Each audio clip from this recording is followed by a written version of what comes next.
For the first time in the history of our nation, in education, in industry, even in the internal affairs of the State Department, electronic surveillance, deliberate invasion of privacy, economic intimidation, and overt intimidation by force or threat of force is being used by our government to impose its will upon the citizen.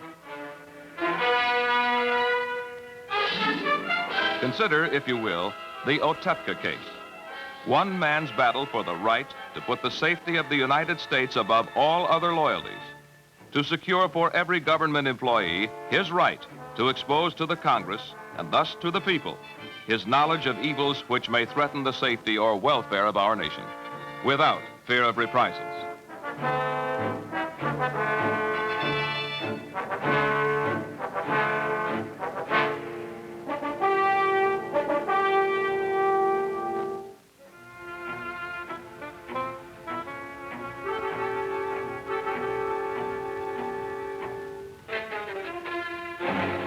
So you see, Senator, it is vital that we interest ourselves in what is going on in these areas of government in order that we, as individuals, can make the maximum contribution to.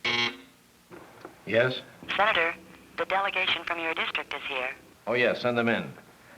Doctor, these people have come to me about a matter which concerns our State Department in Washington. I'm sure you'll excuse me. No, wait a minute. You've been talking about the need for individuals to become involved in matters of government. How'd you like to sit in on this meeting? Well, if you think it'll be all right, yes. I'd like to stay. Yes, very much. Hello, Dr. Ford, Mrs. Hale, Mr. Goodman. Yeah, have a seat. Oh, folks, this is Dr. Klein.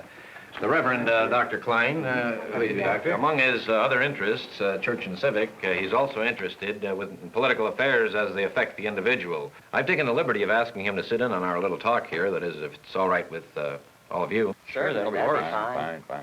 Senator, we know you're on a tight schedule, so we'll get right to the point. Dr. Donald Dozer feels that someone ought to go to Washington and look into the matter of the case of Otto Otepka, former Deputy Director of Security for the State Department. You remember Dr. Dozer, I believe. Is that the Donald Dozer who was once employed by the State Department? Yes, he was a State Department historian. He and Brighton Barron, the man who has written several books about the State Department, both lost their jobs because they felt that the public has the right to know what our government did at the conferences of Yalta, Tehran, Potsdam, and so forth. However, the State Department violently disagreed, although the published record of such actions is now well over 20 years behind. I must say that matters of State Department diplomacy hardly seem to me to be something to be bandied about by the public. If you refer to matters which could, by being made public, put our nation in danger from her enemies, I would certainly agree. In the case of the record of what our presidents and our diplomats have done in the matter of foreign policy, however, how they have dealt with the problems which affect the welfare of the United States, we all believe that the people have a right to know. That people's right to know is the reason we've come to see Senator Schmitz. We're convinced that matters which affect every citizen and about which he is entitled to full knowledge are being deliberately hidden behind a curtain of silence in order to protect certain individuals. Just a minute. Whose actions would result in a public outcry for their removal from office if they were exposed. What advantage lies in prying into past mistakes? What can the ordinary citizen grasp of the complexities of high-level diplomacy? Dr. Klein, the extreme, the tragic mistakes that our policymakers have made in the past have produced the rise of world communism and the decline of the West. And trying to cover up the record guarantees the continuation of our decline. Well, I certainly agree that the citizen does have the right to know what his government has done, is doing, and proposes to do in the future. I'm personally quite disturbed at what seems to be a growing philosophy of government that holds that the citizen's right to have a voice in the operation of his government and in determining the broad policies of that government, both foreign and domestic, must be and is being replaced by an untouchable bureaucracy. That's the concern we all have. We believe that with Otto F. Otepka, former Deputy Director of Security of the State Department, we have a case that goes right to the heart of our concern about the takeover of our government. What is it you have in mind in connection with Otto Otepka? We think that the case of Otto Otepka will give us the kind of example that is needed to demonstrate what is happening to America. Well, in what way could I help you in doing what you're trying to do? While we know the background of the Otepka case in a general way, we are not sure as to just what is going on at this time. There has been a policy of delay, we believe, in giving this man a public hearing in hopes that the people will lose interest in what is going to be done. It has taken over 2 years to get the Senate Internal Security Subcommittee to release all of the testimony taken in executive session.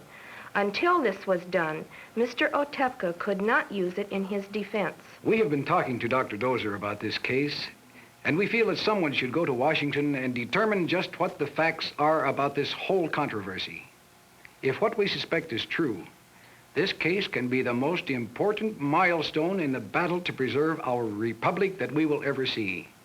We trust your judgment, and we think that with all of the facts in your possession, you may be able to suggest a course of action which will be effective in reversing this bureaucratic takeover. Will you go? I've been listening with amazement to what you people have been saying. It is not the prerogative of a private citizen or a state senator to pry into the internal affairs of the State Department in a matter that is beyond your knowledge and outside your concern. I refuse to sit here and listen to any more of it. You'd better remember, Senator, I belong to an organization that controls an awful lot of votes, and I have important connections with the newspapers. If you engage in any such harebrained action as these extremists suggest, I promise that you'll regret it. Good day. Friends, seems we must have struck a nerve in the good doctor. I wonder how he knew I just might be willing to go to Washington. Dr. Ford, how does Otto Otepka's case compare with those of Dr. Dozer and Brighton Barron? The area of contention is whether preventing any disclosure, which might bring about public censure of the State Department, is more important than the safety and welfare of the nation. You mean whether government belongs to the citizens or vice versa? Precisely. Are you willing then, Senator, to investigate the case of Otto Otepka? Will you go to Washington? Well, Mrs. Hale, I'm certainly interested in discovering what goes on in our government that is being kept from our knowledge. As you know, I have a fairly tough schedule, so it's going to take some tight planning to find time to do it. But I'll go to Washington to find out all I can about the case of Otto Otepka, and I promise you that I'll report both my findings and my conclusions to you. I want to thank all of you for coming to see me, and I'll contact you on my return. In Washington, I headed first for the offices of Liberty Lobby. My taxi took me past Capitol Hill with an inspiring view of our beautiful Capitol Dome and dropped me at the door of Liberty Lobby.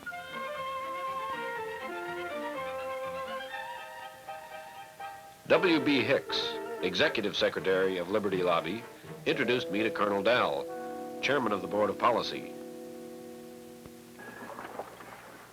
Senator, I'm delighted to meet you. I understand that you're interested in the Otepka case.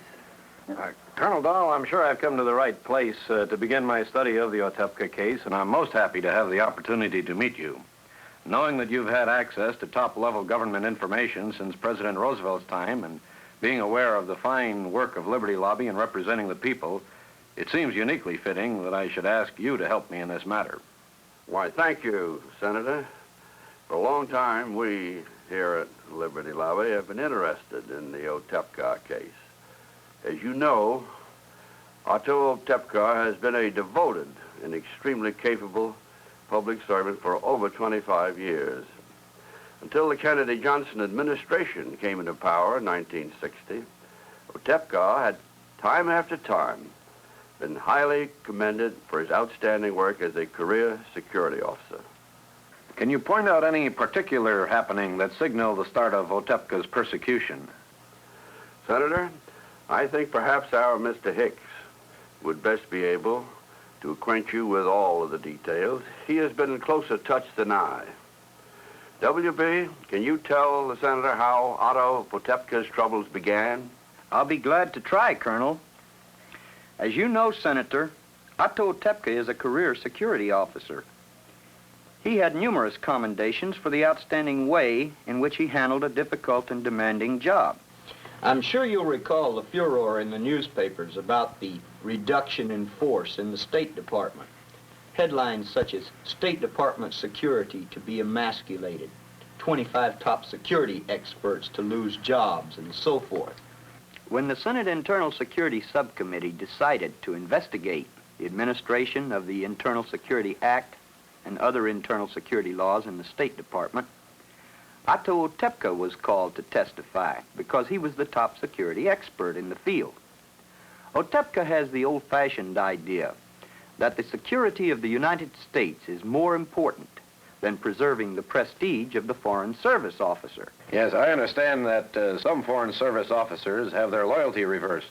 One officer was reported to have said that he wondered how he could best serve the country in which he was stationed. He didn't seem to be concerned over how he could best serve the United States. Many of our legislators are deeply concerned over the way the executive and judicial branches of our government keep arrogating to themselves more and more of the powers which rightfully belong to Congress. Edith Kermit Roosevelt, well-known syndicated columnist and lecturer, granddaughter of President Teddy Roosevelt, is personally acquainted with Otto Otepka. Miss Roosevelt has followed his case from the beginning. I asked her for her views. For more than a year, Senator, I have watched with compassionate interest the relentless persecution of a man, a State Department security officer, loyal professional, who committed the so-called crime of placing loyalty to country above loyalty to superiors. The term in the State Department is organizational loyalty. Otepka is being willfully and deliberately isolated from his task of State Department security officer and has been given meaningless tasks to perform. He has gone through the usual State Department tapping and bugging procedure.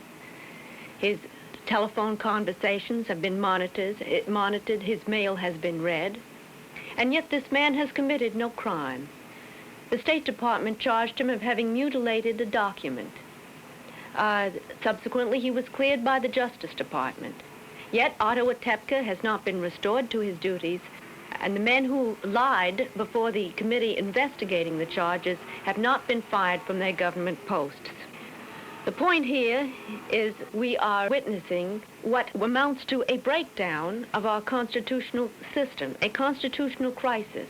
Our form of government depends upon the right of senators and congressmen to be able to call before them government employees to answer truthfully questions that they want to know or that they must know. Certainly the security procedures in the State Department is not a subject which should be covered under the cloak of executive privilege. Well, thank you very much, Miss Roosevelt. I went to see Brigadier General Bonner Fellers, former member of General Douglas MacArthur's staff and head of the Citizens Foreign Aid Committee. The General welcomed me to his office. General, are you familiar with the case of Otto Otepka?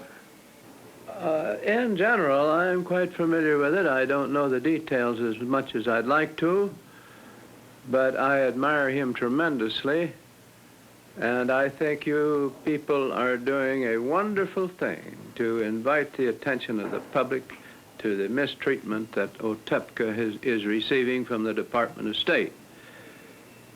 We are living in a police state today if you get out of line. For example, General Walker was picked up without any legal procedure and taken to a house of where they have insane people and kept until so many telegrams were sent protesting it that they released him. Now that's a police state tactic. And then poor Mary Kay Jones, working for the Department of Agriculture, happened to have some files on Billy Solestes that were not desired by the Department of Agriculture. And she was lifted out of the office and taken to St. Elizabeth's, where she stayed for 12 days as a mental case. And there wasn't anything wrong with her. And there are innumerable instances of this when one gets in the way and seriously blocks the liberal establishment. He's in trouble. So I admire Otepka tremendously. I wish I knew him. I hope that he gets some justice.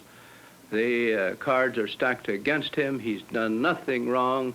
He's stood up for his country and for security of important people. And he's paying the price now of not going along with whatever the establishment is, but there is something that is very unsavory in our government.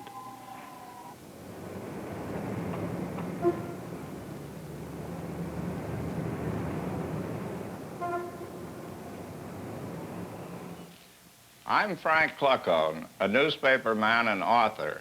As a matter of fact, I have just written this book, The Drew Pearson Story. Senator, I'm glad that you're taking an interest in the Otto Otepka case, because this is a matter of importance, in my opinion, for every American. Otto Otepka served with me 5 years in the State Department, and I was in the office of the administrators of security above him. He was the finest security officer that I ever met. As a matter of fact, the State Department drafted him from the Civil Service Commission, where he was the top evaluator of personnel records. He went over the case of every employee in state, at home and abroad, and he gave people the benefit of the doubt. He was the kind of security officer the liberals say they like. He never revealed the name of a person dropped for security, and neither did the department while he was there. Otto Otepka, Senator, is a likable fellow, and I'm sure he has no personal enemies. The issue here is, can the security risks run the security officers out of the State Department? Here's what Senator Strom Thurmond had to say in one of his news broadcasts some months ago about the Otepka case. Unquestionably, the State Department should be concerned about what others think of the United States, for this is a part of the State Department's function. If, however, the image of the United States created by the State Department overseas is no better than the image the State Department creates for itself among Americans, confidence in the United States by foreigners must be at a rock-bottom low.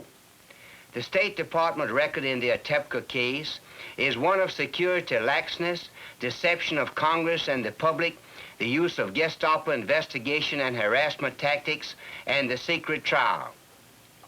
Actions speak louder than words, and the roar of the State Department's conduct in the Otepka case drowns out all the pious words uttered by diplomats about freedom, justice, and fairness. It should be obvious to responsible officials here in Washington that it is time for a thorough house cleaning in the State Department.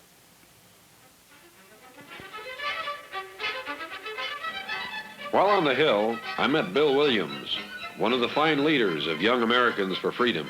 Bill, I'm real happy to meet you. I understand that as chairman of the National Capital Chapter of the Young Americans for Freedom, you and your group have been very concerned about the Otepka case. Well, yes, Senator, we were very concerned about the Otepka case, and our concern dated from July of last summer when we heard that certain sources within the administration were apparently trying to stop Part 20 of the Otto Otepka hearings from 1963 from being released. And we were concerned because it's been over 3 years since those hearings were held on State Department security matters, and Part 20 still had not been released. And the way we understood it was that Part 20 was had the most damaging evidence in it. Only after 100,000 letters flooded Congress were people able to get Parts 1 through 19 released. So we were very anxious to have the Congress release Part 20. What we did was we started off in July with a briefing from Otto Otepka all about the case. We followed that up in August at the American Legion Convention by passing out several thousand flyers and brochures on the case, urging the Legionnaires to take an interest, to see their senators, to see their congressmen, and go back home and get active on the case. And we feel as a result of our activity that the many senators and many congressmen were alerted, both by Young Americans for Freedom and by American Legion members, to the case. And as a result, Part 20 was released. Then I went to see my old friend and neighbor, Representative James B. Utt of Orange County. John, the story of the Otepka case is a personal tragedy. It goes to the very heart of our national security. Otto Otepka has been persecuted not because he did his job poorly, but because he did it too well on giving the taxpayers a full value for the salary which they pay him. When the Kennedy administration took office, it determined that the tight security that they had in the State Department would not permit them to bring in the people that they wanted to put into government service.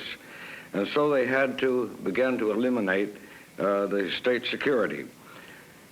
When they found that Otto Otepka wouldn't go along with the administration, they began an attack on him and began to destroy him. And the witch hunt which they launched still goes on today. As long as men like Otepka are prevented from doing their job, the nation will continue to be imperiled from subversion from within, and the security risks will begin and continue to fire the security guards and the security officers. That is the real meaning of the Otepka case. Instead of flying directly home from Washington, I decided to detour to Dallas, Texas, to see Dr. Robert Morris, University President and former counsel for the Senate Internal Security Subcommittee. I am very happy to contribute words of support for Otto Otepka. I was, for 5 years, counsel and chief counsel for the United States Senate Internal Security Subcommittee, and I was, for 5 years, an officer in the United States Navy Intelligence, and among other things, I was officer in charge of counterintelligence for the 3rd Naval District. I know what the problems of a security officer are. Otto Otepka, as well as I, know that good internal security is a necessary antecedent for national well-being. We also know that good internal security is a necessary antecedent for a strong foreign policy. Conversely, if we have an inadequate security, we're going to have demoralization on the national scene, and we're going to have a weak foreign policy on the international scene. This lesson has been taught over and over again.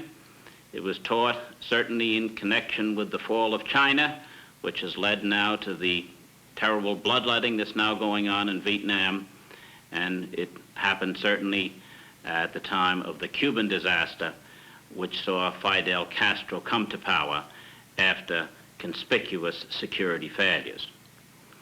Now, knowing that lesson and knowing it well, Otto Otepka had a great duty. He has a strong conscience, and he has a strong sense of duty. The legal elements here are simple. One, Otto Otepka has the moral right to cooperate with the Senate Internal Security Subcommittee when it asks him to do so. In addition, he has a constitutional right, which constitutional right, incidentally, was handed down by Justice Frankfurter some years ago. It's the constitutional right of every citizen to have access to his Congress. Then, too, is the legislative right passed by Congress, whereas every officer in civil service and every officer holding a position such as Otto Otepka's had to communicate and has to keep an open channel with the Congress. And the only an administrative ruling coming in between separated Otto Otepka from doing what was necessary in cooperating with the Senate Internal Security Subcommittee when it asked him to do so. Now, we must stand by Otto Otepka, as the whole security fraternity should stand by him, and the American people should stand by him, because if he fails, then the country is going to be the worse for his failure.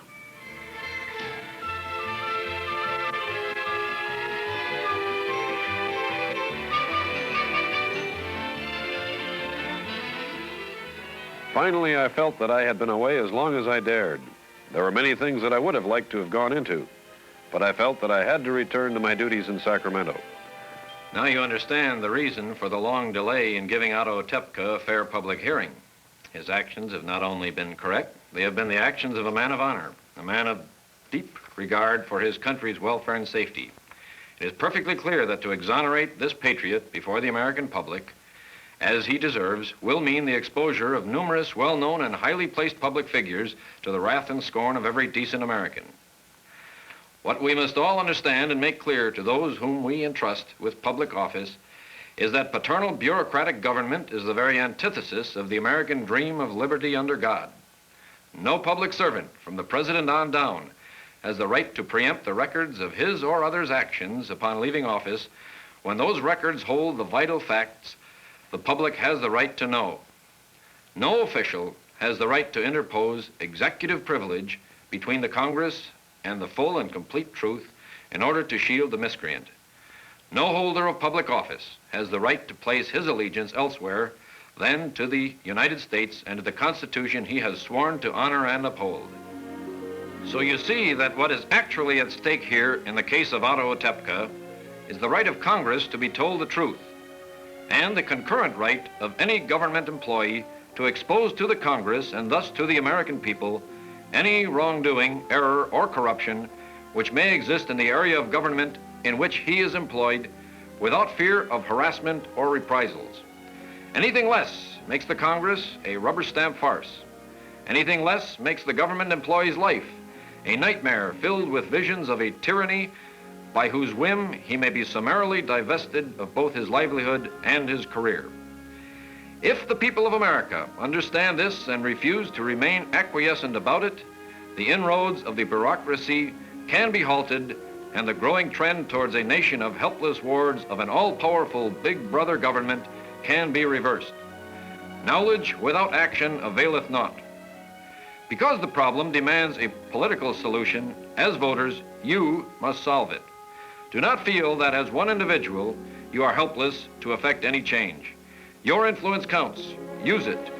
Join with other Americans in those organizations which believe in preserving our constitutional republic, where, as in no other land upon this earth, the providence of Almighty God has been so bountifully poured out upon its people. Remember Otto Otepka, a true American hero, whose courage and unswerving faith in America gave him the will and the determination to go on in his fight against the efforts of the administration and the State Department to destroy him. You can help. Write to your congressmen, senators, and representatives and demand that Otto Otepka be given an open, fair, and public hearing so that the people of this great land can join with us in saying, "Well done, Otto Otepka. America will not let you down."